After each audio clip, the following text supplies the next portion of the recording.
अन्न की कीमत। अन्न की असली कीमत तो सिर्फ उसी को पता होती है जिसे 2 टाइम का खाना भी ना मिलता हो। हमारे में से कई सारे लोग खाने को थाली में ऐसे ही छोड़ देते होंगे, लेकिन उसकी असली कीमत वही करता है जिसे वह बड़ी मुश्किल से मिलता हो। इस कहानी में उसी के बारे में बात की गई है। रामू एक ठेला लगाकर काम करता था। उसके परिवार में उसकी पत्नी और 2 छोटे-छोटे बच्चे थे। उनके बच्चों में एक लड़का था और एक लड़की थी। उसकी पत्नी का नाम सरिता था, उसके लड़के का नाम गोलू था और लड़की का नाम राधा था। एक दिन ठेले पर भार ज़्यादा होने की वजह से रामू उसे ठीक से संभाल नहीं पाया और तेज गति से आती ट्रक से टकरा गया।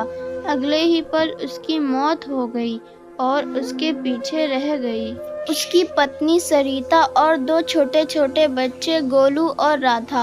एक तरफ रामू का अंतिम संस्कार किया जा रहा था और दूसरी तरफ उसके बच्चे भूख की वजह से तड़प-तड़प कर रो रहे थे।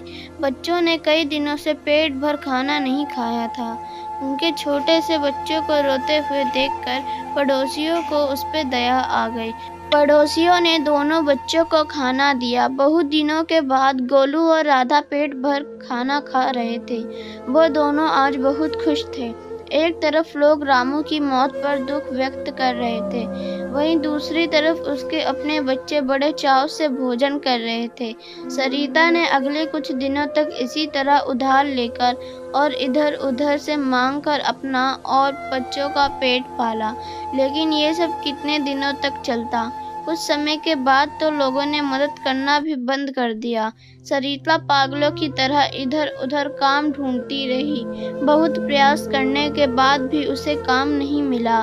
थक-हार कर जब सरिता घर पर लौटी तो बच्चे उम्मीद से उसकी तरफ देखने लगे। गोलू अपनी तुतलाती आवाज में बोला, "क्या लाई हो माँ? जल्दी से मुझे खिला दो, मुझे बाली भूख लगी है।" गोलू की बात सुनकर सरिता रो पड़ी और उसी के साथ दोनों बच्चे समझ गए कि माँ के पास कुछ भी नहीं है। एक पल के लिए अजीब सा सन्नाटा छा गया। फिर राधा बोली, "माँ, ये गोलू कब मरेगा?" माँ ने कहा, "तू पागल हो गई है, ऐसा क्यों बोल रही है?"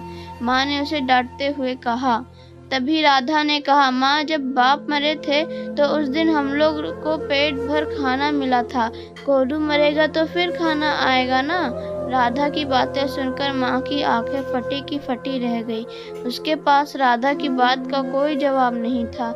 यह सिर्फ कहानी ही नहीं है, लेकिन ये दुनिया के करोड़ों लोगों की हकीकत है। थोड़ा इस बात पर गौर कीजिए, जिस खाने को हम थाली में ऐसे ही छोड़ देते हैं, उसकी कीमत को समझिए। बचपन से ही हमें अन्न का आदर करना और उसका महत्व सिखाया जाता है, लेकिन हमने कभी असल भूख नहीं देखी होती, इसलिए हम उसका आदर करना नहीं सीखते हैं। एक दिन, बस सिर्फ एक दिन भूखा रहकर दिखाइए और आप करोड़ों लोगों का दर्द समझ जाएंगे। इसी के साथ चलिए आज से ही हम सब प्रण करते हैं कि हम कभी भी अन्य का अपमान नहीं करेंगे, हम कभी भी खाना बर्बाद नहीं करेंगे। चलिए अन्न को बचाएं और उसे ऐसे लोगों तक पहुंचाने का प्रयास करें जिन्हें उनकी सचमुच ज़रूरत है। धन्यवाद दोस्तों।